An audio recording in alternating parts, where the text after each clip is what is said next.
Bueno que estás aquí y hoy vamos a seguir con nuestra reflexión verso a verso del libro de Primera de Samuel. El tema de hoy le he titulado Deja de nadar contra la corriente. Y yo sé que aquí en Querétaro casi no hay ríos. Por lo menos en la zona urbana no hay ríos donde te puedas meter a nadar. Pero allá donde Dios me permitió nacer en Orizaba, pues hay muchas corrientes de agua. Y nadar contra la corriente es cansado, es peligroso y también puede traer consecuencias muy duras. Incluso hay quien muere, ¿no? Cuando una persona necesita cruzar un río, lo mejor que puede hacer es dejarse llevar la corriente y empezar a nadar en diagonal para llegar a la siguiente orilla, pero siguiendo la corriente. Entonces, muchas veces nosotros, hermanos, amigos, estamos viviendo, nadando contra la voluntad de Dios, peleando contra algo que sabemos que Dios quiere hacer o ya ha determinado hacer y nosotros estamos luchando contra eso. Y en el capítulo de hoy, que es el capítulo 26 del primer libro de Samuel, vamos a ver a un rey Saúl que entendía claramente cuál era la voluntad de Dios. David sería rey de Israel. De hecho, cuando David le perdona la vida, en el capítulo 24, a Saúl, Saúl manifiesta como un arrepentimiento, por lo que nos deja ver el texto, me pareciera que es un arrepentimiento sincero, pero de muy poca duración, ¿no? Y Saúl por un tiempo deja de perseguir a David, pero luego él decide no aceptar y pelear contra la voluntad de Dios. Y hermanos, quiero decirte que muchas veces como creyentes en nuestra vida tenemos una actitud similar. Vamos entonces a primero de Samuel, capítulo 26, y vamos a leer algunos versículos. Dice la escritura: vinieron los cifeos a Saúl en Gaba, diciendo: ¿no está David escondido en el collado de Aquila, al oriente del desierto? Saúl entonces se levantó y descendió al desierto de Zif, llevando consigo otra vez 3,000 hombres escogidos de Israel para buscar a David en el desierto de Zif. Versículo 3 y 4. Y acampó Saúl en el collado de Aquila, que está al oriente del desierto, junto al camino, y estaba David en el desierto. Y entendió que Saúl le seguía en el desierto. David, por tanto, envió espías y supo con certeza que Saúl había venido. Entonces, vamos a hacer aquí una primera pausa, hermanos. Lo primero que observamos, entonces, es que muchas veces, en este caso Saúl, pero también nos ocurre a nosotros, sabemos con claridad, entendemos con claridad cuál es la buena voluntad de Dios, que dice la Biblia es buena, agradable y perfecta. Pero no queremos ponernos bajo esa voluntad. Ahora, quiero decirte que no hay lugar más seguro, no hay lugar donde mejor podamos estar que bajo la cobertura de la voluntad de Dios, ¿no? Y a veces son temas triviales en apariencia, donde la Biblia ya nos ha enseñado, hemos aprendido, pues valores, principios de vida, donde Dios nos marca cuál es el camino que debemos tomar. Por ejemplo, si alguien te invita a hacer un negocio chueco, donde va a haber una mordida de por medio, tú sabes perfectamente cuál es la voluntad de Dios. ¿Cuál es la voluntad de Dios en ese caso? No robarás. Así de simple, ¿sí? Pero muchas veces nuestra necesidad, porque todo el mundo lo hace, porque parece que es como recurso fácil, terminamos cediendo a ese tipo de presiones. Y en ocasiones pareciera que al principio nos salimos con la nuestra y puede ser que por un tiempo pareciera eso, pero tarde o temprano el nadar contra la corriente de la voluntad de Dios te va a pasar la factura. Y yo quiero animarte a que en las distintas cosas que vas enfrentando en la vida puedas pedirle al Señor el deseo de hacer lo que es agradable a Él y obedecer su voluntad en lo cotidiano, incluso yo diría en lo trivial. Porque a lo mejor por el momento te sales con la tuya, te libras de algún problema. Por ejemplo, la clásica infracción de tránsito aquí en nuestro país, ¿no? Me acuerdo hace años que veníamos de regreso de un viaje, no sé si de Sinaloa, de Guadalajara, y aquí en la autopista, apenas llegando a Celaya, había una fila enorme de tráfico. Y varios comenzaron a tomar una salida en sentido contrario y yo decidí tomarla. Y fuimos como 10, pero al último que agarraron fue a mí, ¿verdad? Y entonces me para la patrulla, se me acerca la oficial, mis hijas han de haber tenido 6, 7, quizá 8 años. Y ya sabes, ¿no? Te dicen, oiga, está usted en sentido contrario, bla, bla, bla, bla, bla, bla. Yo le dije, sí, efectivamente, tomé esa en sentido contrario porque según la tecnología, ¿verdad? Pues hay una fila kilométrica y yo vi que varios lo estaban haciendo y pensé, que había pues un operativo policíaco pues con tal de poder sacar el tráfico, ¿no? Pero pues le dije, si usted considera que pues amerito mi multa, pues hágame mi multa, ¿no? Y entonces ya te piden tus papeles, ¿no? Ya te la sabes, ¿no? Para intimidarte y luego como que quieren decirte que te van a recoger la unidad y bla, bla, bla, ¿no? Y al final, pues la pregunta clásica, pues usted me dirá cómo podemos hacerle. Ahora mira, yo pude haberle dado 100 pesos, 200 pesos, el monto que fuera. Pero yo traía 4 ojitos atrás, mirando. Y aparte el Señor.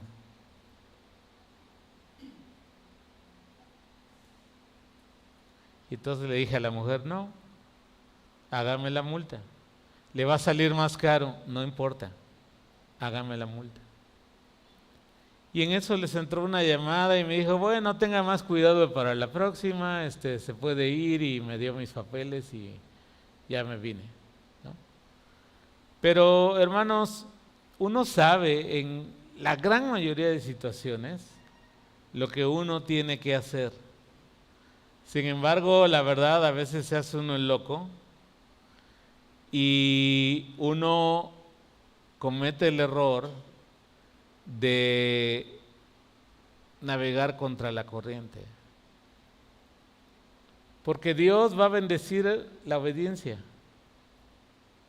pero Él no va a aprobar la desobediencia. Y yo te animo a que en lo cotidiano, lo que estás haciendo en tu vida diaria, puedas reconocer cuando estás haciendo algo que va contra la voluntad de Dios. Mira lo que dice la Escritura en Proverbios 19, versículo 21.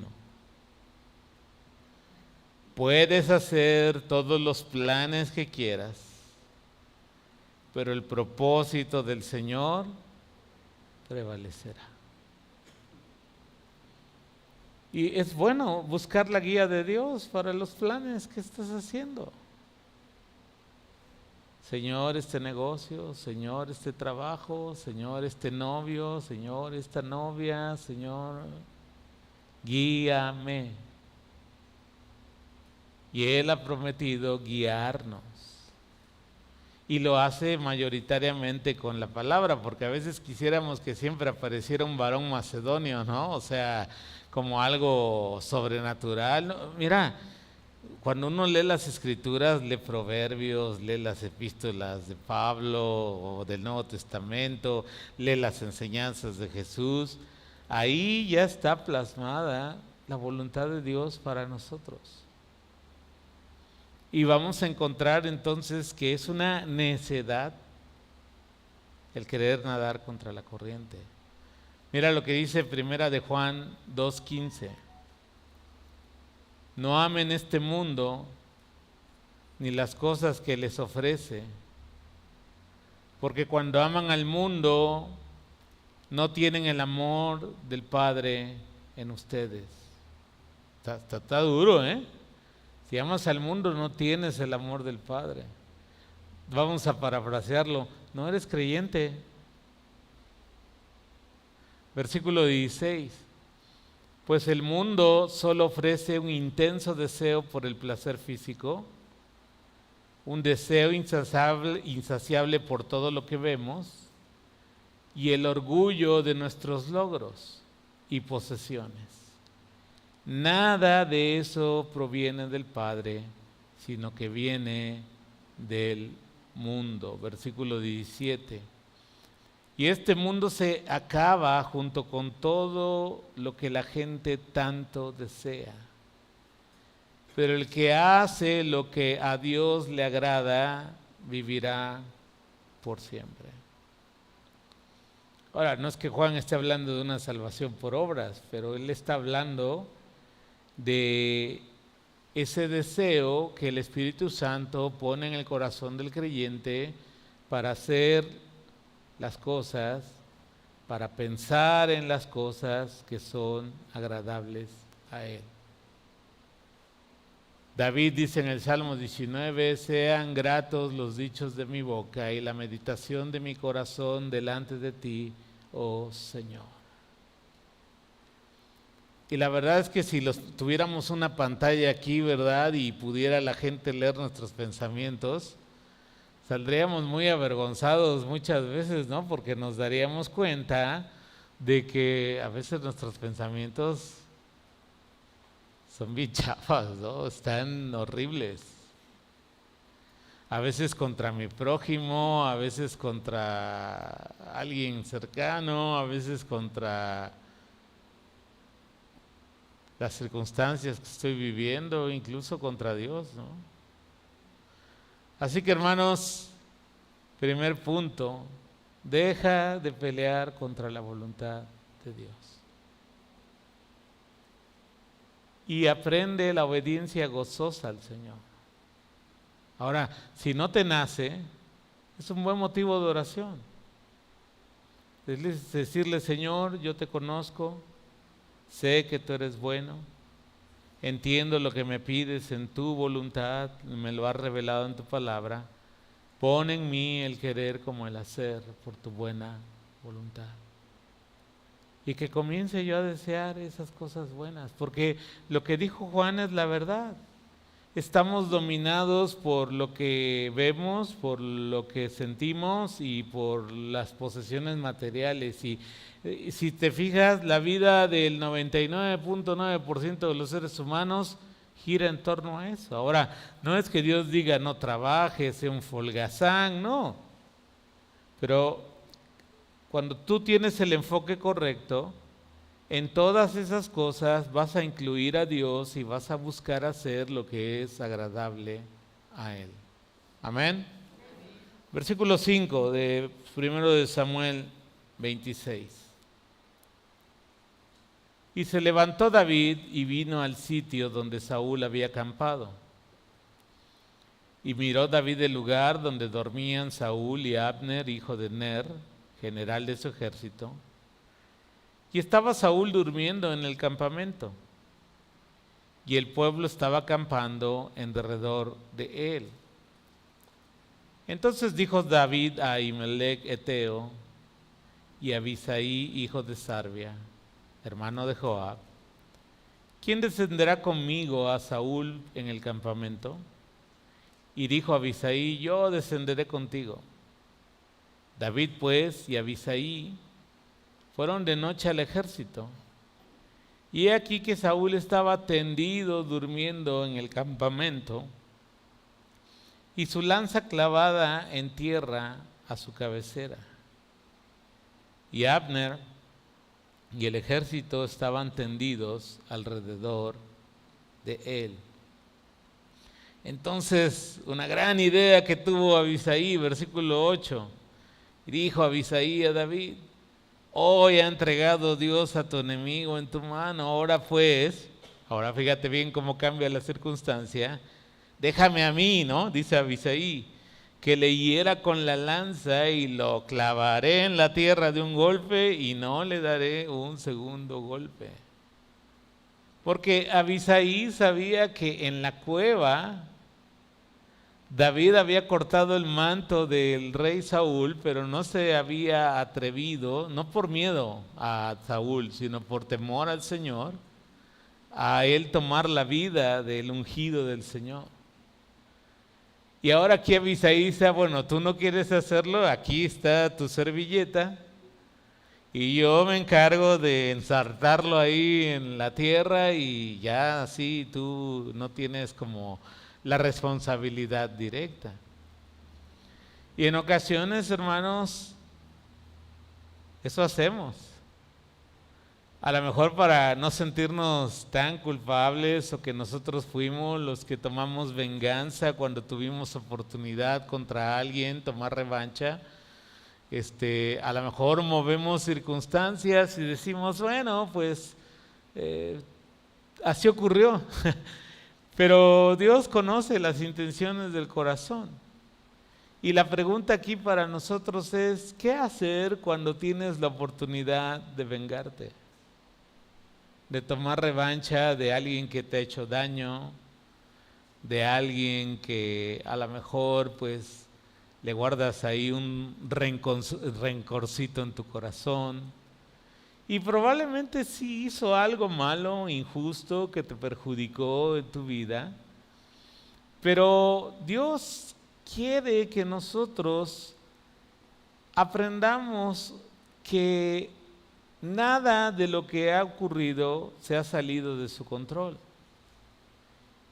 Y que Él es capaz de dar la justa retribución a quien Él quiere.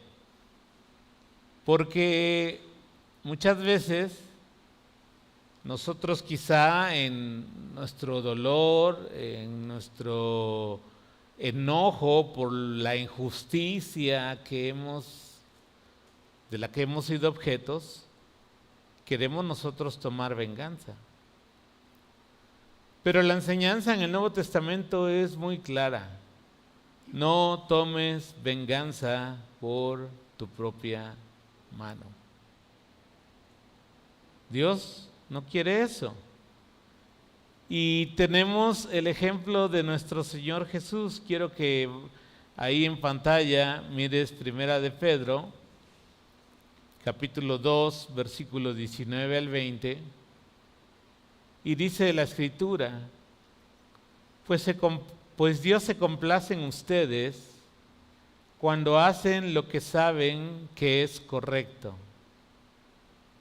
y sufren con paciencia cuando reciben un trato injusto. ¿Alguien ha sido tratado alguna vez injustamente? Sí, yo creo que todos. Nosotros también hemos tratado injustamente a otros, ¿no? Es obvio que no hay mérito en ser pacientes si a uno lo golpean por haber actuado mal. Pero si sufren por hacer el bien y lo soportan con paciencia, Dios se agrada de ustedes. Si sufren por hacer el bien. ¿Sí? A lo mejor en un hecho de tránsito, ¿verdad? Ya me recordaron a mi jefecita y yo también, pues la tuya, y va 10 veces más, ¿no? Y al final se arma ahí una bronca, me golpean mi auto y digo, estoy sufriendo por el causa del Señor. No, estás sufriendo por no saber tener dominio propio y haber involucrándote en la dinámica de la ira y del estrés y la esquizofrenia que muchas personas viven, ¿no? Cuando manejan. Yo digo que hay 3 cosas que siempre revelan el corazón: cuando hay comida, el dinero y cuando manejas. Esas 3 cosas revelan quién eres. Y hermanos, dice el versículo 21 de Primera de Pedro, capítulo 2. Pues Dios los llamó a hacer lo bueno, aunque eso significa que tengan que sufrir, tal como Cristo sufrió por ustedes. Él es su ejemplo, Él es nuestro ejemplo. Y deben seguir sus pasos. Él nunca pecó y jamás engañó a nadie. Pero hermanos, cuando Él fue a la cruz, enmudeció. No tomó venganza.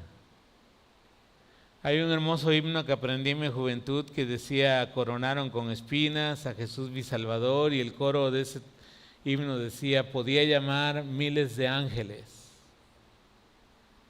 pero no lo hizo. ¿Ustedes creen que las huestes celestiales no estaban listas para venir y hacer chicharrón a todos los que estaban ahí? Por supuesto que sí.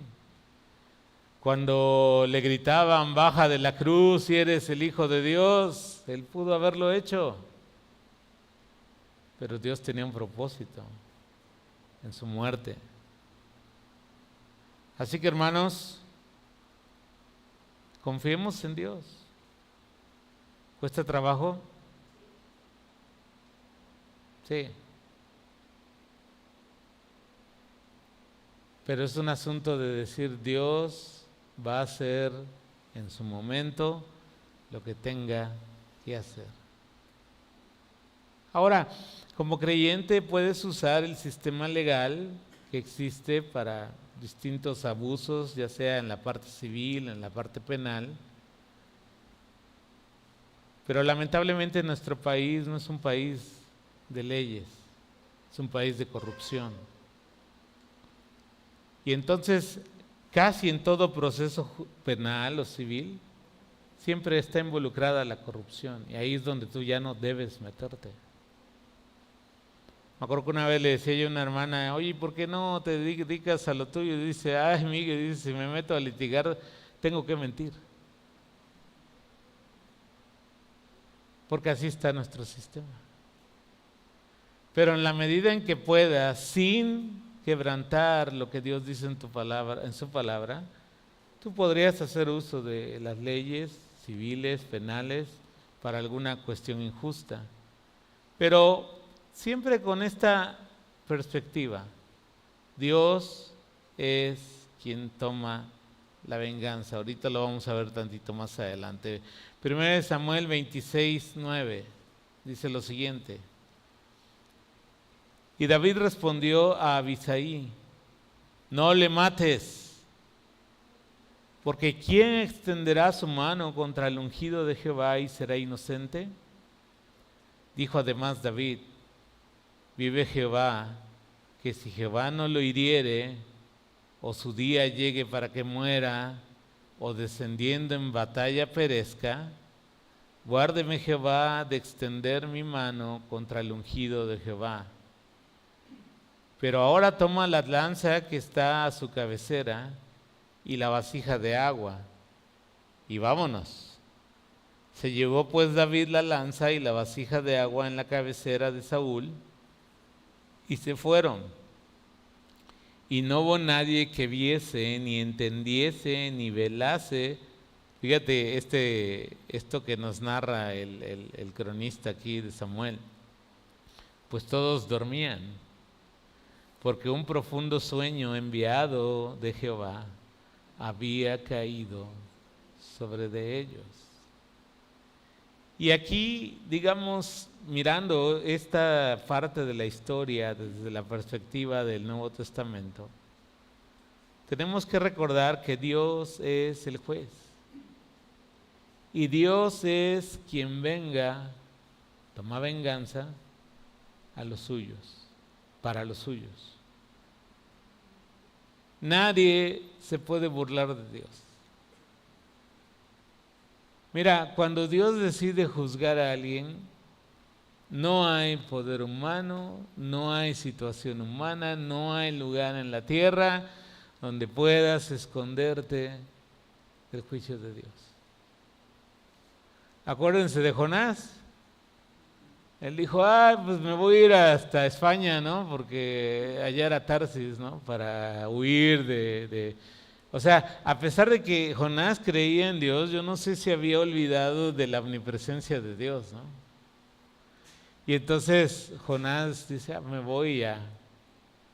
Pero pues Dios, ya saben, lo regresó, ¿no? En la historia que conoces de Jonás. Y muchos pintan una ballena muy bonita y al tipo saliendo casi de la boca, ¿no? Como si fuera una alfombra de terciopelo.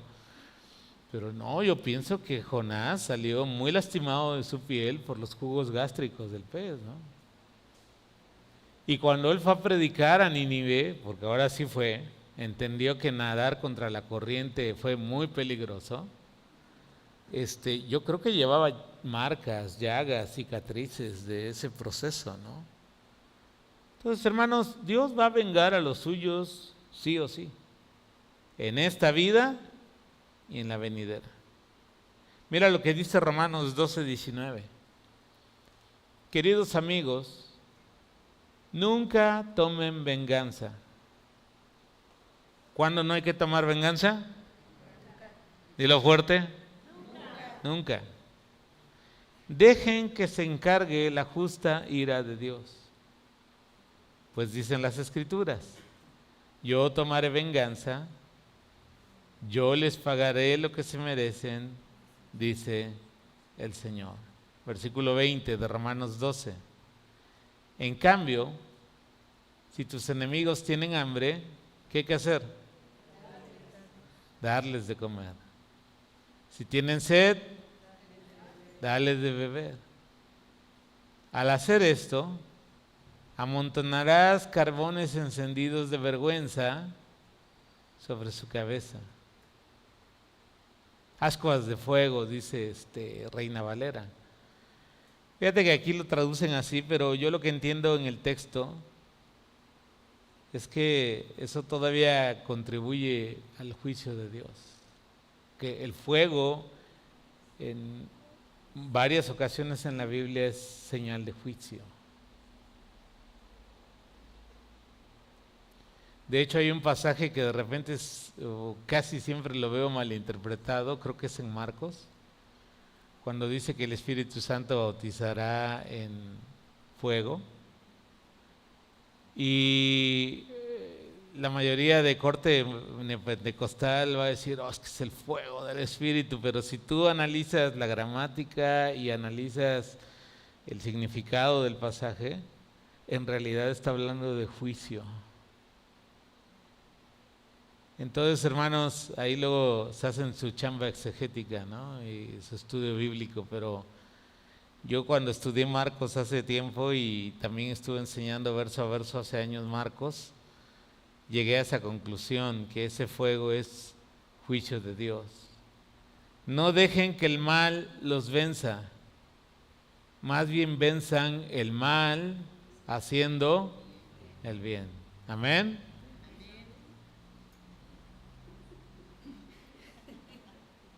Versículo 13 de Samuel 26. Entonces pasó David al lado opuesto y se puso en la cumbre del monte a lo lejos. Yo me imagino que era como una cárcava de un arroyo y estos estaban de un lado y él cruzó esa parte de la hondonada y se puso del otro lado para estar relativamente seguro. Y habiendo distancia entre ellos, y dio voces David al pueblo y a Abner, hijo de Ner, diciendo: ¿no respondes, Abner? Entonces Abner respondió y dijo: ¿quién eres tú que gritas al rey? Y dijo David a Abner: ¿no eres tú un hombre? Y quién hay como tú en Israel, porque pues no has guardado al rey tu señor. Porque uno del pueblo ha entrado a matar a tu señor el rey. Esto que has hecho no está bien. Vive Jehová, que sois dignos de muerte, porque no habéis guardado a vuestro señor, al ungido de Jehová. Mira pues ahora, ¿dónde está la lanza? Me imagino ahí con una antorcha alumbrándole. Aquí está la lanza del rey y el cántaro, la vasija de agua que estaba en su cabecera. Aquí David aprovecha, ¿no? Porque Abner pues era parte de quienes estaban persiguiéndolo y fastidiándolo. Y David aprovecha esta situación para hacerle ver a Abner que no es realmente diligente en lo que es su tarea. O sea, ¿cuál hubiera sido el trabajo? A ver, ustedes díganme. Que hubiera una guardia despierta, ¿no? Pon tú que a lo mejor no los 3,000 hombres, pero sí unos, no sé, 15, 20 hombres echando ojo que pues, está el rey. Pero muchas veces, hermanos, yo creo que todos en algún momento hemos sido negligentes con las responsabilidades que Dios nos da. Y yo lo que puedo reflexionar de estos versículos que acabamos de leer es que debemos tomar la decisión y aprender a ser fieles en todo. Mira lo que dice la Biblia en Proverbios 11:29. Esta está en Dios habla hoy. A mí me faltó cambiar en lugar de Reina Valera 60. Pero en Dios habla hoy dice: el que descuida su casa, nada le queda.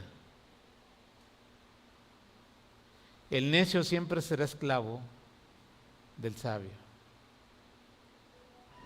Y yo estaba pensando, ¿cuántas casas, cuántos hogares descuidados hay en nuestro tiempo? Por la razón que quieras. Muchos niños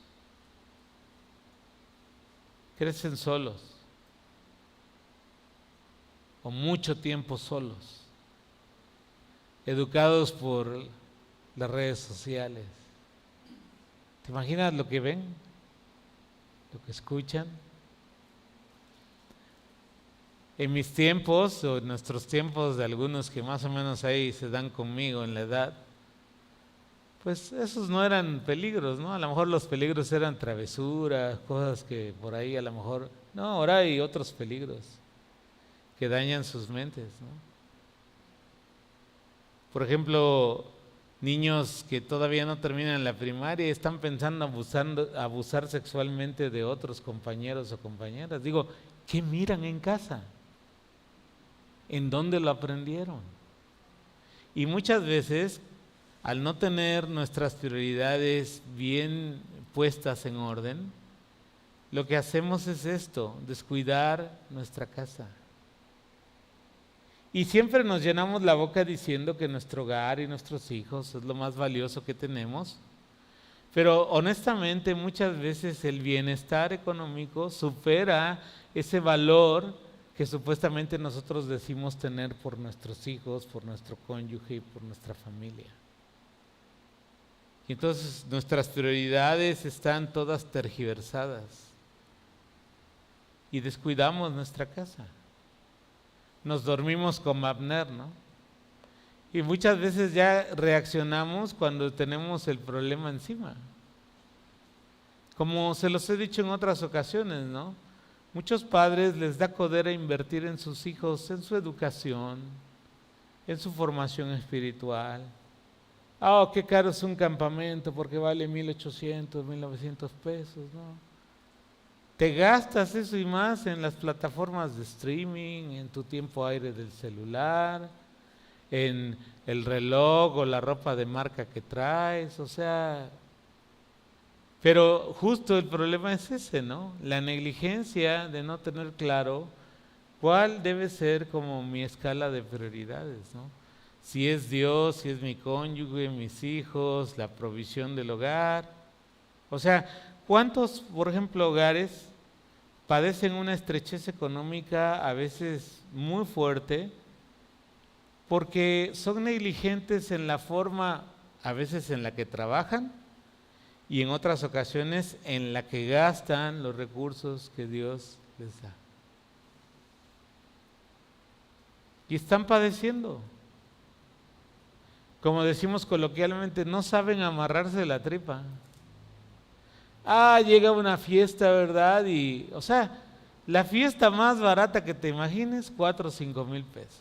Por más que le hagas al que yo no gasté y a lo mejor tu niño, o sea, tu niño no va a morir si no le haces una fiesta, si no hay recursos. Claro, no pases desapercibido ese día. A lo mejor haces un pastelito casero, le untas mermelada, sus velas y mucho amor, lo llevas a jugar a algún lado donde a él le guste. Pero a veces todo lo queremos, muchas veces por motivos de culpa, queremos sustituirlo con asuntos financieros. Y entonces el niño trae el iPhone 17 Pro Max, que vale 32,000 pesos. ¿Un niño debe cargar ese dispositivo? Pero bueno, hermanos, la negligencia trae consecuencias negativas y a veces muy fuertes. Mira lo que dice Proverbios 22, 29. ¿Has visto hombre solícito en su trabajo? Delante de los reyes estará, no estará delante de los de baja condición. El creyente no debiera ser mediocre. Creo que algo les dije el domingo. Pero mira, yo diría que vivimos en la cultura de la mediocridad. Del ahí se va. Mejor mañana, que lo haga otro. La cultura del menor esfuerzo posible.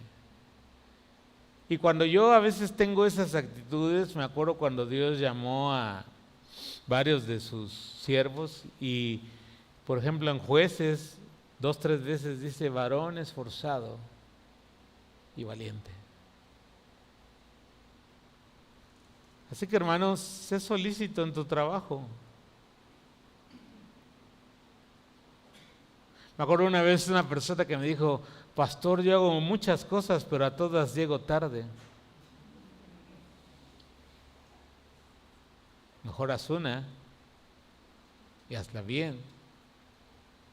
De hecho, en los trabajos, cuando alguien llega y dice, pues yo sé hacer de todo, mi interpretación mía es: no sabes hacer nada.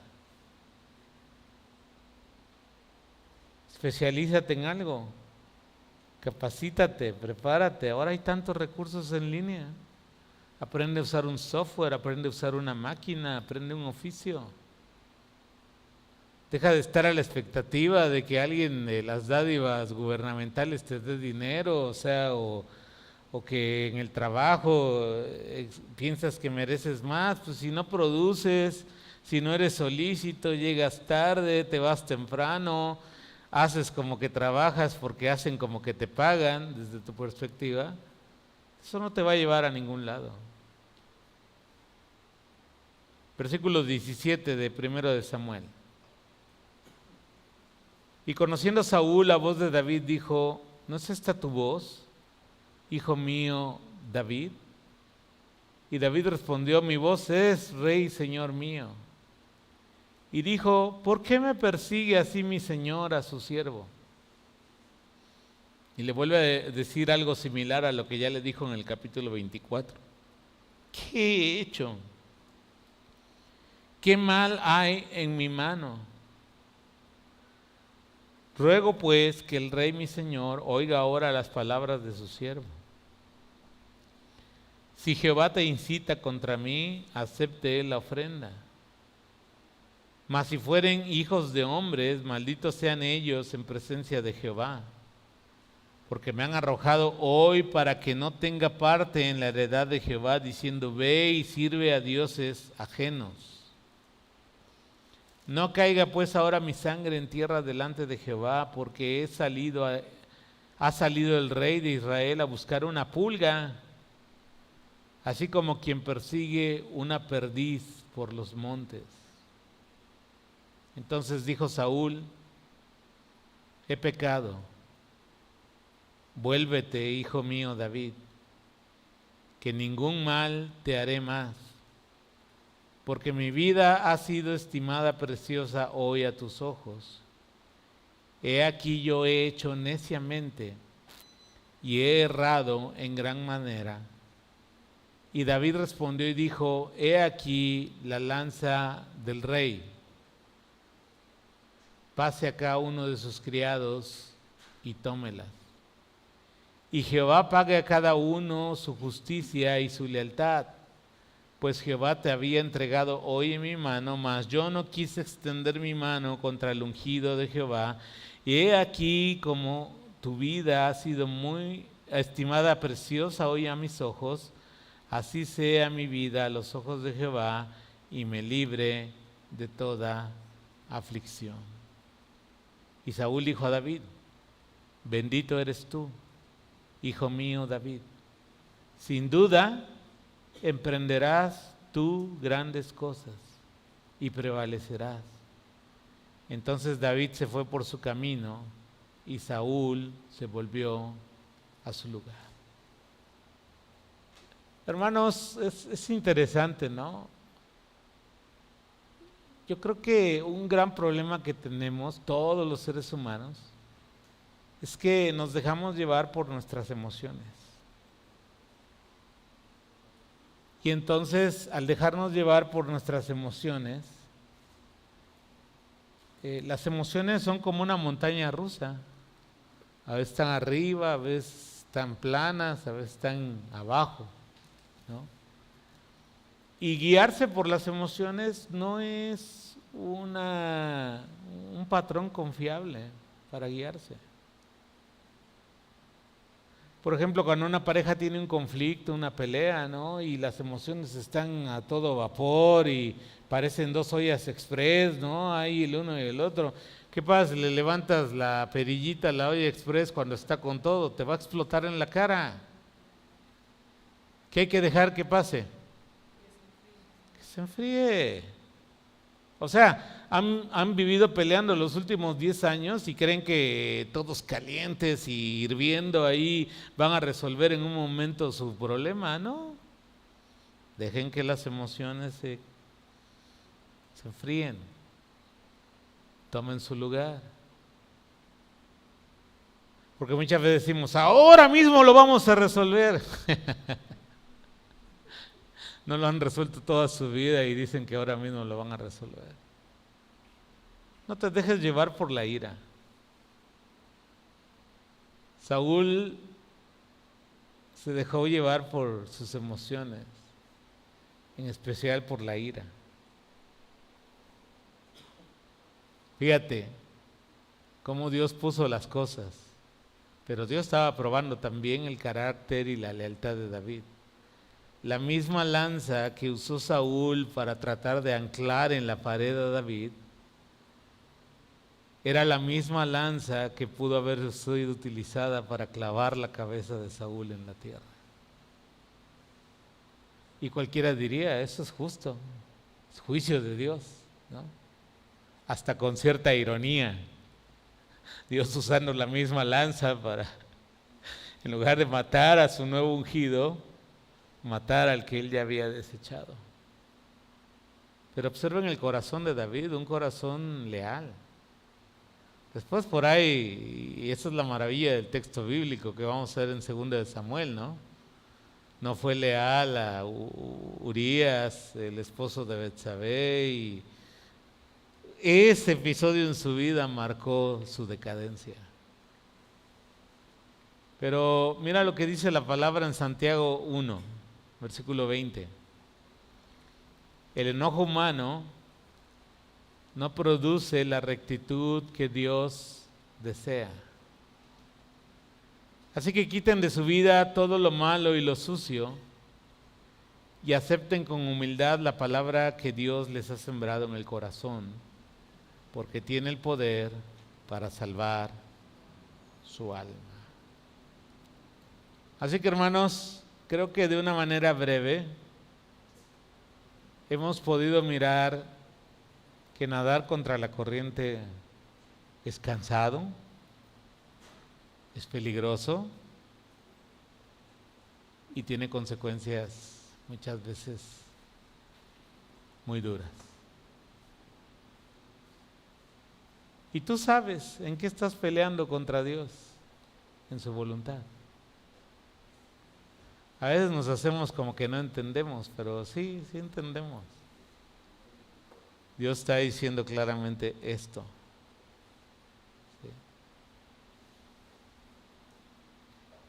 Sí. Y debemos aprender a desear y hacerlo agradable al Señor en lo cotidiano. Padre, en el nombre de Jesús te damos las gracias por tu palabra.